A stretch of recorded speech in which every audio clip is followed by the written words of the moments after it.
Hi everyone, this is our RV camper here in Lake Superior, Grand Marais, America. So guys, I'm gonna show you inside what's inside, right? Are you ready? Report ko kayo sa aming munting paraiso, char. Ang aming RV camper guys, dito sa Lake Superior, Grand Marais. Pasok tayo guys kung anong nasa loob.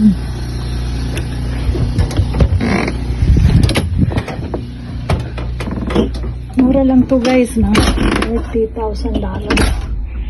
Char. Ayan po yung loob namin. May bunk bed para sa kung may mga kasama ka. Ayan, may speaker ako. And then yan po yung main door, may screen siya. Then ayan po yung toilet namin. May vanity. Ayan po yung shower, toilet. Ayan po yung zinc. So, may speaker ako. Kantahan na naman. Ayan, pwede siya maging bed. And pwede siya maging table. Ayan, pwede kang magluto na puno ng mga gamit. Ayan. Ayan guys. Then, may ref. Hindi namin nilagyan kasi hindi siya. Ayan, yung may ref siya naka-built-in. Then, may TV. Ayan, may aircon heater dyan. Sa baba, heater.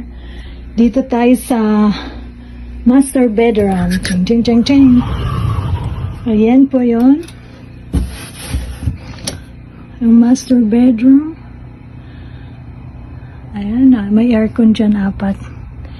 Na So, ayan yung cabinet. Carpeted siya.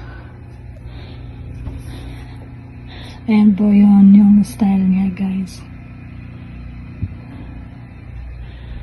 So, killer camper. So, guys, thank you so much for watching. Bye for now. Bye.